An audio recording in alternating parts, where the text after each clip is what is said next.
రాష్ట్రంలో మాలమాదిగలు అన్నదమ్ముల్లా కలిసి ఉండేవారు. ఈరోజు మా జాతులను విడగొట్టే ప్రయత్నంలో భాగంగా వర్గీకరణ తీర్పు నిలవడం చాలా దురదృష్టకరమని మీడియా సమావేశంలో మాల మహానాయకుడు నల్ల నరసింహమూర్తి పేర్కొన్నారు. ఎస్సీ వర్గీకరణ చేయడం అంటే ఆంధ్రప్రదేశ్ రాష్ట్రంలో దళితులను అన్యాయం చేసినట్లేనని అన్నారు. దేశంలో 29 రాష్ట్రాల వర్గీకరణ కావాలని అడిగితే 22 రాష్ట్రాలు అందుకు అంగీకరించలేదని, కేవలం మన రాష్ట్ర వర్గీకరణకు కొమ్ము కాసి మాలలకు అన్యాయం చేసిందని ఆరోపించారు. నిన్న కాక మొన్న వచ్చినటువంటి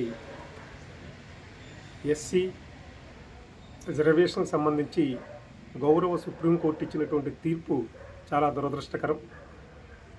ఎందుకంటే 1950లో భారత రాజ్యాంగం అమలు కాకముందు ఎవరైతే డిప్రెస్డ్ క్లాసెస్గా ఉన్నారో వారందరినీ ఒక సమూహంలో తీసుకొచ్చి వారందరినీ కూడా ఎస్సీగా గుర్తించబడి వీళ్ళకి ఊరికి అవతలగా వెలివేయబడినటువంటి సామాజిక వర్గాలుగా గుర్తించి వాళ్ళని ఎస్సీ సామాజిక వర్గంగా ఉన్న నేపథ్యంలో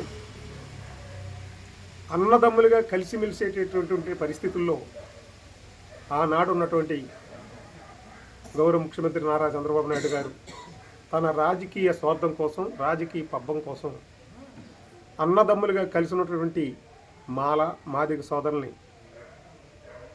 విడదీస్తే తప్ప రాజకీయం గడవదనేటువంటి, రాజకీయ పబ్బం గడవదనేటువంటి విషయంతో ఆ రోజు ఆయన ఈ అంశాన్ని తెర మీద తీసుకురావడం జరిగింది. అప్పటి నుంచి కూడా అనేక సంవత్సరాలుగా ఈ మాదిగ సోదరులు ఉద్యమం చేయటం, దాన్ని చంద్రబాబు నాయుడు గారు జస్టిస్ రామచంద్రరాజు గారి కమిషన్ ద్వారా తప్పులు తడకైనటువంటి లెక్కలను చూపించి దాని ద్వారా రిజర్వేషన్ ఏబిసిడి వర్గీకరణ చేయటం, దాని మీద వెంటనే పివి రావు గారు చెన్నై గారి ద్వారా గౌరవ సుప్రీంకోర్టులో కేసు వేయటం, ఇదంతా కూడా అందరికీ తెలిసినటువంటి విషయం. అప్పుడు గౌరవ సుప్రీంకోర్టు ఇది చెల్లదు, ఈ ఏబిసిడి వర్గీకరణ చెల్లదు అని చెబుతూ, ఒకవేళ ఈ దేశంలో ఎక్కడైనా ఈ ఎస్సీ వర్గీకరణ చెయ్యాలి అని అనుకుంటే దేశంలో ఉన్నటువంటి 29 రాష్ట్రాలు కూడా ఏకోన్ముఖులై భారత పార్లమెంటులో దాన్ని చర్చించి తీర్మానించి అవసరం అనుకుంటేనే చెయ్యాలి తప్పితే ఏ రకంగానూ లేదనేటటువంటి గౌరవ సుప్రీంకోర్టు గతంలో తీర్పు ఇవ్వడం కూడా జరిగింది.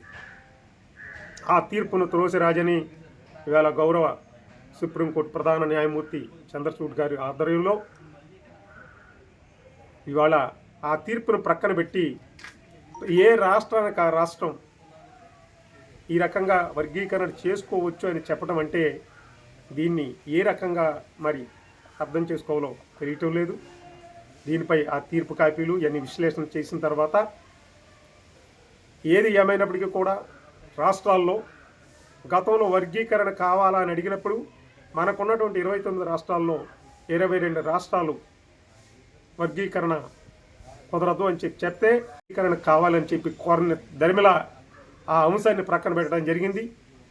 కానీ ఎప్పటికీ కూడా రాజకీయ పబ్బం గడుపుకోవడం కోసం మాత్రమే ఈ రిజర్వేషన్ యొక్క అంశాన్ని తెర మీద తీసుకొస్తున్నారు.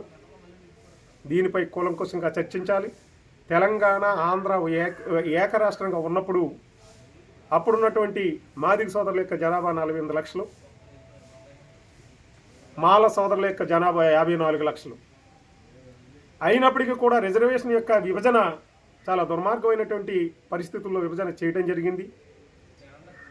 ఇప్పుడు కూడా తెలంగాణ విడిపడిన తర్వాత ఆంధ్ర రాష్ట్రంలో, ఆంధ్రప్రదేశ్లో ఈవేళ మాదిగ సోదరుల యొక్క జనాభా చాలా తక్కువ, మాల సోదరుల యొక్క జనాభా చాలా ఎక్కువ.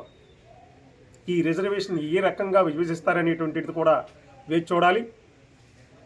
ఏదేమైనప్పటికీ కూడా కలిసిమెలిసి ఉండేటటువంటి సామాజిక వర్గంలో కలతలు తీసుకొచ్చి ఇలాంటి ఈ రకమైనటువంటి దురదృష్టకరమైన సంఘటనలు పునరావృతం అవటం చాలా దురదృష్టకరం.